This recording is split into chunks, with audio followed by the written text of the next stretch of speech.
વિદ્યાર્થી મિત્રો, આપ સૌ વિદ્યાર્થી મિત્રોનું ઓનલાઈન લેક્ચરની અંદર હું હાર્દિક સ્વાગત કરું છું। વિદ્યાર્થી મિત્રો, સેમ 2 ની અંદર ગુજરાતીમાં ધોરણ 6 કાવ્ય નંબર 12 રાવણનું મિથ્યાભિમાન આજે આપણે તેના વિશે અભ્યાસ કરીશું।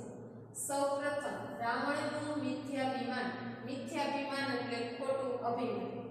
અહીં આ કાવ્યની અંદર જ્યારે સીતાજીનો સ્વયંવર યોજવામાં આવે છે તે સમયે અલગ અલગ દેશ વિદેશથી રાજાઓ છે આ સ્વયંવરની અંદર ઉપસ્થિત થાય છે અને તેમાં લંકાનો રાજા જે રાવણ છે, જેને પોતાની જાત ઉપર ઘણું બધું અભિમાન હતું અને તે પણ સીતાજીના સ્વયંવરની અંદર ઉપસ્થિત થાય છે, કારણ કે તેઓ સીતાજીને પરણવા માંગતા હતા। અને તે સમયે લંકાના રાજા રાવણ સાથે જે પ્રકારની ઘટના બને છે અથવા તો જે બાબતો બને છે એ બાબતોનું વર્ણન આ કાવ્યની અંદર અહીં કરવામાં આવેલું છે। કાવ્યના કવિ છે ગિરધર। કવિ ગિરધરદાસનો જન્મ વડોદરા જિલ્લાના માગસર ગામમાં થયો હતો। કહે છે કે ભાઈ કવિ જે ગિરધરદાસ છે તેમનો જન્મ વડોદરા જિલ્લાની અંદર માગસર નામનું જે ગામ છે એ ગામની અંદર તેઓ જન્મેલા હતા। તેમના પિતાનું નામ ગરબડદાસ। ગિરધરકૃત રામાયણ અને રાજસૂય યજ્ઞ તેના જાણીતા પુસ્તકો છે। તેમના પિતાનું નામ છે એ ગરબડદાસ હતું અને કહે છે ગિરધરકૃત રામાયણ। જો રામાયણ ઘણા બધા વ્યક્તિઓએ રચેલી છે। તુલસીદાસ રચેલી રામાયણ છે, વાલ્મીકી રચિત રામાયણ છે, રામચરિત્ર માનસ છે જેની અંદર પણ રામાયણની વાત કરવામાં આવે છે। અહીં એમ કે છે ગિરધરકૃત મતલબ કે જે ગિરધરદાસ છે એમને કૃત એટલે રચેલી, એમને રચેલી જે રામાયણ છે એની વાત અને રાજસૂય યજ્ઞ જે તેઓએ લખેલી છે એના આ બે ખૂબ જ જાણીતા પુસ્તકો છે। ગિરધર મૌલિક, કાલ્પનિક કે ઐતિહાસિક કથાનું વિસંગ રીતે આલેખન કરે છે અને એ રીતે કથા નિરૂપણનું નિરાળો રસ પેદા થાય છે। જો એ ખાસ ધ્યાન દેજો, કેમ કે છે ગિરધરદાસે જે રામાયણ રચેલી છે એ રામાયણની અંદર શું છે તો કે મૌલિક એટલે મૌલિકતા એની અંદર આવે, કાલ્પનિક એટલે કાલ્પનિકતા તેની અંદર આવે, ઐતિહાસિક એટલે આથી ઘણા બધા વર્ષો પહેલા જે ઘટના બનેલી છે એ બાબતનો એની અંદર ઉલ્લેખ આવે। એ ઉપરાંત કથાનું વિશદ રીતે મતલબ કે કથા વાંચવામાં ખૂબ રસપ્રદ બની રહે એવું આલેખન એટલે રજૂઆત એના કાવ્યની અંદર જોવા મળે। એ ઉપરાંત એમ કે છે કથા નિરૂપણનો મતલબ કે જે કથા સાંભળે છે અથવા તો વાંચે છે એ વ્યક્તિને એ કથામાંથી સારો એવો રસ ઉત્પન્ન થાય અથવા તો પેદા થાય તેવો પ્રયત્ન આ કાવ્યની અંદર કરવાનો પ્રયત્ન કરવામાં આવેલો છે। ત્યારબાદ સીતાના સ્વયંવર માટે જનક રાજાએ દરબારમાં શિવે આપેલું ત્રયંબક નામનું ધનુષ્ય મૂક્યું હતું અને જાહેર કર્યું હતું કે જે કોઈ રાજા એ ધનુષ્ય ઉપાડી શકશે તેની સાથે તેની પુત્રી સીતાના લગ્ન થશે। હવે સૌપ્રથમ સ્વયંવર એટલે શું તો કે વ્યક્તિ પોતાની મેળે જે સ્ત્રી હોય એ પોતાની મેળે જે વર પસંદગી કરે એને સ્વયંવર કહેવાય। મતલબ કે એક સાથે ઘણા બધા રાજાઓ છે એક દરબારની અંદર ઉપસ્થિત હોય અને જે ઈ સીતાને જે વર યોગ્ય લાગશે તેની સાથે લગ્ન કરશે, એટલા માટે સીતાનો સ્વયંવર યોજવામાં આવેલો હતો। સીતાજીના પિતાનું નામ છે જનક રાજા અને જનક રાજાએ દરબારની અંદર શું મૂકેલું હતું તો કે સીતાજી જ્યારે નાના હતા ત્યારે શિવ ભગવાન છે એ પ્રસન્ન થયેલા હતા અને બદલામાં એને એક ધનુષ્ય આપેલું હતું। એ ધનુષ્યનું નામ શું હતું તો કે ત્રયંબક। આ ત્રયંબક નામનું ધનુષ્ય એને સભાની અંદર રાખ્યું અને કીધું કે ભાઈ આ સભાની અંદર જેટલા પણ રાજાઓ અથવા તો યોદ્ધાઓ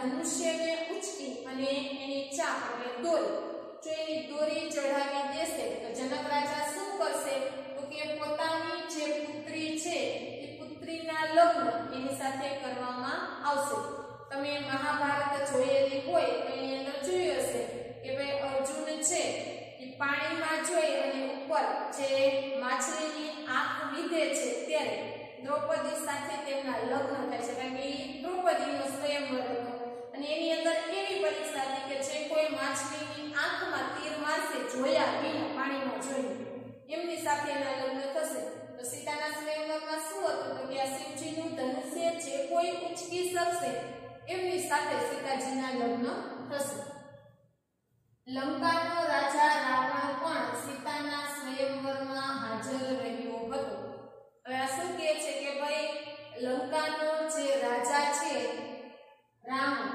એ રાવણ પણ શું હતો તો કે તેઓ પણ સીતાજીને પરણવા માંગતા હતા એટલે સીતાજીનો જે સ્વયંવર યોજવામાં આવેલો હતો એ સભાની અંદર પોતે પણ હાજર રહે છે તેને પોતાના બળનું અભિમાન હતું જો લંકાનો રાજા રાવણ છે એ ખૂબ શક્તિશાળી હતો ખૂબ તાકાતવર હતો આ કાવ્યની અંદર જ આગળ આવે છે કે ભાઈ મેરુને મંદરાચળ પર્વત છે એને રંગવાના દડાની જેમ દૂર ફેંકી શકું છું આકાશની અંદર જે દેવો રહે છે જે અમર છે કોઈ દિવસ જેનું મૃત્યુ થતું નથી એવા દેવોને પણ હું કેદ કરી શકું છું અને એ ઉપરાંત ઘણા બધા પોતાની શક્તિઓનું બળ છે એ જણાવે છે અને એને પોતાના બળ એટલે પોતાની શક્તિ ઉપર શું હતું અભિમાન હતું કે જો હું આ બધી વસ્તુઓ કરી શકતી આખા બ્રહ્માંડને ચાકડા ઉપર ગોળ ગોળ ફેરવી શકતો હોય તો આ ધનુષ્યની શું વિશાળ છે તથા ધનુષ્યમાં શું ભાર હોય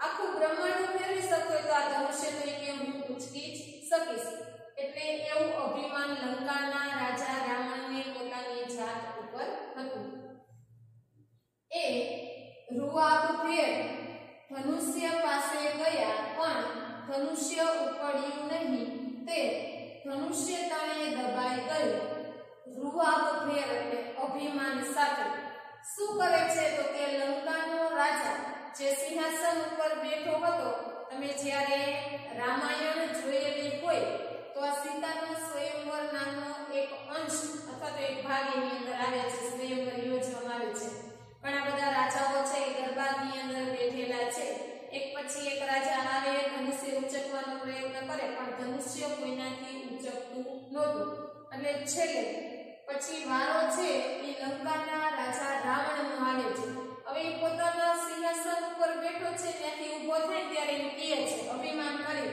રૂઆબભેર એટલે ખૂબ જ અભિમાન સાથે એ કહે છે કે આ ધનુષ્યની અંદર શું ભાર હોય કે હું આખા બ્રહ્માંડને ગોળ ગોળ ફેરવી શકતો હોય મેરુને મંદરાચળ પર્વતને રંગવાના દડાની જેમ ફેરવી શકતો હોય જે તેઓ અમર છે હું એને કેદ કરી શકતો હોય તો કે આ દડાની તો આ સીતાના સ્વયંવરની અંદર મૂકેલા ધનુષ્ય છે એ ધનુષ્યની અંદર તો શું વિશાળ છે એનો તો શું ભાર છે કે આ તો હું હમણાં જ ઉચકી લઉં પરંતુ ખૂબ જ બળ લગાવી જ્યારે લંકાનો રાજા રાવણ છે એ ધનુષ્યને ઊંચું કરે છે ત્યારે શું થાય છે તો કે ધનુષ્ય તણે દબાઈ ગયું ધનુષ્ય તણે એટલે ધનુષ્યની નીચે ખૂબ જ શક્તિ આપણે સાંભળેલું છે ને કે ભાઈ લંકાનો રાજા રાવણ છે ને 10 માથા છે જો 10 માથા હોય આપણે એક માથું છે તો બે હાથનું બળ છે આપણી પાસે બે હાથ છે એવી જ રીતના લંકાના રાજા રાવણ પાસે 10 હાથનું બળ હતું 10 હાથ હતા એટલે બળ કેટલું થાય 20 હાથનું બળ થાય એ 20 હાથનું બળ એ ધનુષ્ય ઉપર લગાવે છે ધનુષ્ય ઊંચું કરે છે આટલે સુધી ઊંચું થાય છે તેના હાથમાંથી લસડી જાય છે અને લંકાનો રાજા રાવણ નીચે પડે છે અને એના ઉપર શું પડે છે ધનુષ્ય એટલે લેખું ધનુષ્ય તણે એટલે ધનુષ્ય નીચે દબાયેલો રાજા રાવણ છે એ કહે છે તેની ભારે ફજેતી થાય છે કારણ કે જ્યારે આપણે ઊભા થયા હોય ખૂબ મોટી મોટી ચીકી હોય ને ધનુષ્ય ઉચકીને આપણે ધનુષ્ય નીચે દબાઈ જાય તો ખૂબ ભારે ફજેતી એની થઈ એ પ્રસંગનું કવિએ આ કાવ્યમાં સુંદર વર્ણન કર્યું છે એ કહે છે કે ભાઈ આ જે પ્રસંગ બને છે અથવા તો આ જે ઘટના બને છે આ ઘટનાનું સરસ મજાનું વર્ણન છે આ કાવ્યની અંદર કવિએ કરવાનો પ્રયત્ન કરેલો છે. હવે આપણે આપણા કાવ્ય તરફ જોઈએ. અભિમાન કરીને બોલ્યો તે સમયે રાવણ રાજ, અલ્યા જનક તે શું પણ કર્યું છે કહે મુજને આજ. જો બે લીટીઓ પર ખાસ ધ્યાન દેજો. આ કાવ્ય પણ મોટું છે અને આના શબ્દો થોડા અટપટા છે, એટલે જે બાબતો બોલાય તરફ ધ્યાન દેવાનું. અભિમાન કરી, અભિમાન એટલે રૂઆબ કરીને બોલ્યો તે સમયે રાવણ રાજ. રાવણ રાજ એટલે કોણ? તો કે લંકાનો રાજા રાવણ શું કરે છે? તો કે ખૂબ જ અભિમાન કરી અને તે સમયે તે બોલે છે અલ્યા જનક, અલ્યા એટલે એલા જનક તે શું પણ કર્યું કહે મુજને આજ. મુજને એટલે મને, આજ એટલે અત્યારે. શું કહે છે?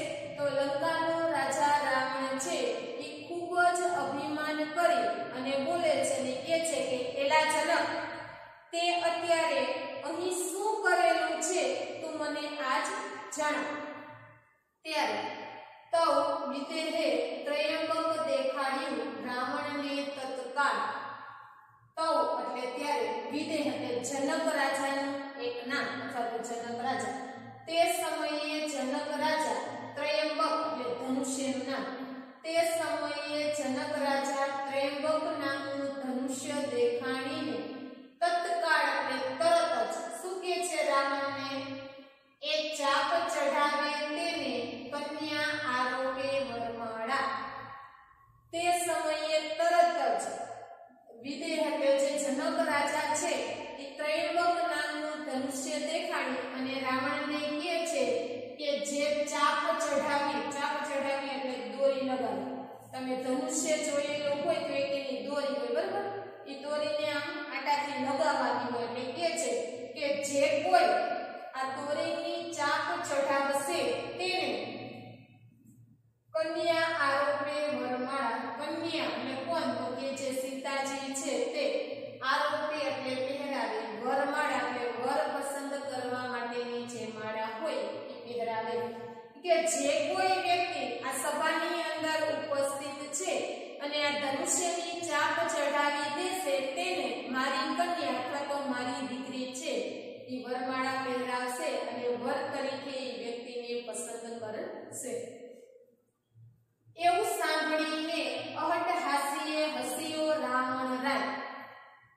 એવું સાંભળીને એટલે કે જ્યારે જનક રાજા એમ કહે છે કે જે કોઈ યોદ્ધા આ ધનુષ્યની ચાપ ચઢાવશે તેને મારી કન્યા છે એ વર તરીકે પસંદ કરશે, એવું સાંભળતાની સાથે અહટહાસ્ય એટલે કે રાક્ષસો જે રીતે હશે એવા હાસ્ય સાથે હસ્યો. કોણ? રાવણ રાય. રાય એટલે રાજા. એવું સાંભળી અને રાક્ષસની જેમ જોડ હસે અને રાવણ છે એ કહે છે કૈલાસ સરખો હલાવ્યો કોણ માત્ર ધનુષ્ય કહેવાય. એ શું કહે છે કે ભાઈ મેં તો કૈલાસ સરખો, પર્વતનું નામ છે જ્યાં શિવ ભગવાન વાસ કરે છે, કે મેં તો કૈલાસ જેવા પર્વતને આખો હલાવી નાખ્યો હોય તો કોણ માત્ર ધનુષ્ય કહેવાય. કે કૈલાસ પર્વત એવડો મોટો છે, હું આખા કૈલાસ પર્વતને હલાવી શકું એમ છું અને એને મેં હલાવી નાખ્યો છે, તો એની આગળ આ ધનુષ્ય તો શું કહેવાય કે હું હમણાં જ 1 સેકન્ડમાં આ ધનુષ્યની ચાપ ચડાવી દઉં. મેં અમર બંદીવાન કીધા હું રાવણ બળ્યો સત્ય. એ શું કહે છે કે ભાઈ મેં શું કર્યું? તો કે મેં અમર એટલે જેનું કોઈ દિવસ મૃત્યુ ન થાય તેવું. કોણ છે? તો કે જે દેવો સ્વર્ગની અંદર રહે છે એ દેવોને વરદાન મળેલું છે જે ઇન્દ્રની છે, બરાબર? જેનું કોઈ દિવસ મૃત્યુ થતું નથી. બંદીવાન કરવા એટલે કેદ કરવા. એ કે છે મેં આ દેવોને શું કર્યા છે? તો કે કેદ કરેલા છે. કેવા દેવો? કે જેનું કોઈ દિવસ મૃત્યુ નથી થતું, જે કોઈ દિવસ મરતા નથી. કે મેં એવા દેવોને પણ કેદ કરી લીધેલા છે. એવો હું રાવણ બળ્યો સત્ય. કે એવો હું સાચું. કે છે કે જો હું આવા દેવોને કેદ કરી શકતો હોય જેનું કોઈ દિવસ મૃત્યુ થતું નથી તો કે એવો જ હું ખૂબ જ શક્તિશાળી રાવણ છું અને જે ખૂબ તાકાતવર છે. કંદુકની ફેરે ઉછાળું મેરુ મંત્રાચળ પર્વત. શું કે છે? કંદુક એટલે શું? તો કે દડો. કે દડો જેમ પગથી ઉછાળવું એટલે ફેંકવું. કે જેમ તમે દડાને તમારી પગથી કિક મારી અને દૂર ફેંકી શકો છો કે મેં એવી રીતે મેરુ અને મંત્રાચળ પર્વતને શું કર્યું છે? તો કે રમવાના દડાની જેમ મારા પગથી એક જગ્યાએથી બીજી જગ્યાએ ફેંકી દીધેલા છે. જો હવે રાવણ પોતાની શક્તિઓનો પરાક્રમ બતાવતો કહે છે કે ભાઈ હું કેવો તાકાતવર છું. તો કે હું ધારું તો રમવાના દડાને મારી પગેથી જેમ તમે રમવાના દડાને એક જગ્યાએથી બીજી જગ્યાએ કિક મારીને ફેંકી શકો છો એમ કે હું મેરુને મંત્રાચળ નામનો જે પર્વત છે એ પર્વતને રમવાના દડાની જેમ એક જગ્યાએથી બીજી જગ્યાએ કે ફેંકી દઉં છું. પૃથ્વી ઊંધી કરી નાખું પલકમાં નિર્ધાર. કે જો હું ધારું તો જે આખી પૃથ્વી છે એ પૃથ્વીને શું કરી શકું? તો કે ઊંધી કરી નાખું પલકમાં. પલક એટલે તમારી આંખને તમે માત્ર એક પલકારો આપો છો. તમે ખાલી નિરીક્ષણ કરી જો ને તમારી આંખો છે અમુક સમયે પલકારો લઈ દે, બંધ થતી ખુલતી બંધ થતી.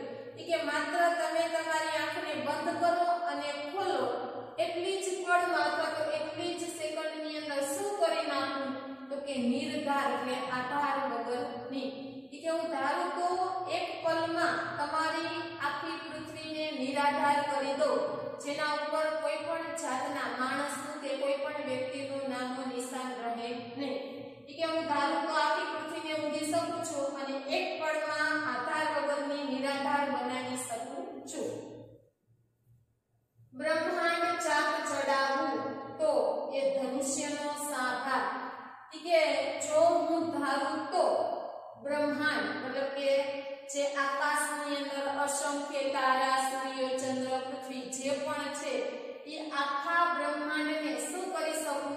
તો કે ચાક ચઢાવવું મતલબ કે કુંભાર પોતાનો ચાકડો જે ગોળ ગોળ ફેરવતા હોય ઉપર માટલાનો આકાર આપે એમ.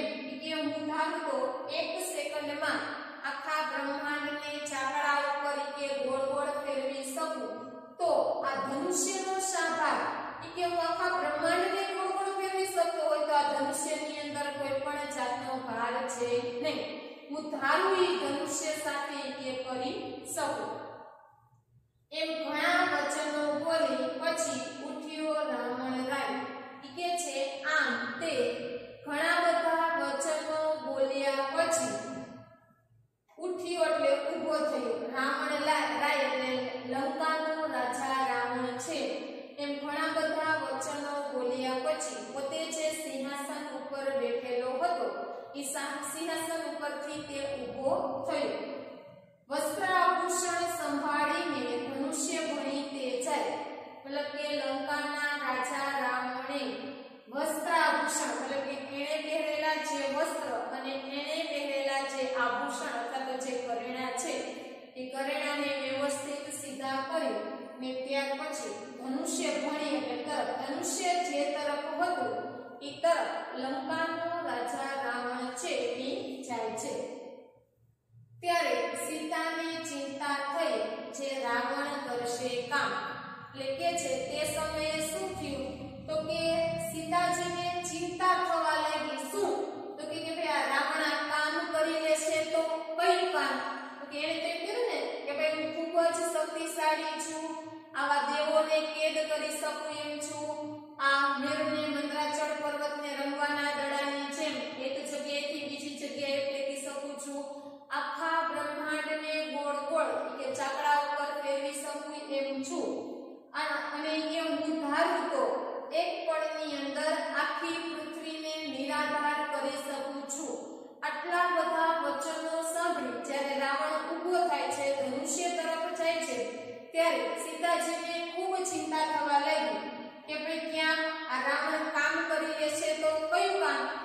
રાવણ જો આ ધનુષ્યને ઉચકી લેશે તો એને ચિંતા થવા લાગી કે ધનુષ્ય ઉચકી લેશે તો શરત પ્રમાણે શું હતું તો કે સીતાજીએ રાવણ સાથે શું કરવા પડે લગ્ન કરવા પડે જ્યારે સીતાજી એવું ઈચ્છતા નહોતા કે તેઓના લગ્ન છે એ લંકાના રાજા રાવણ સાથે થાય એટલા માટે તેઓ ચિંતા કરે છે કે ભાઈ એવું કંઈક થાય અને જેથી એ રાવણ સાથે લગ્ન છે એ ન કરે